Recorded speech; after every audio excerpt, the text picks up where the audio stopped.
আরে শিয়াল নয়, ওই মনে করছে শিয়াল। ওই শিয়াল মনে করে লাফ দিয়ে উঠছে। হ্যাঁ, একদিন এটা কি মনে হয় শিয়াল ধরছিল।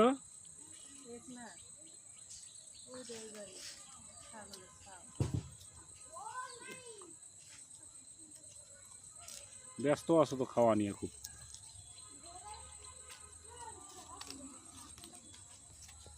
মনে করছে কুত্তে দেখে ওই শিয়াল মনে করছে, দৌড় দিয়ে উঠছে না ঘরে।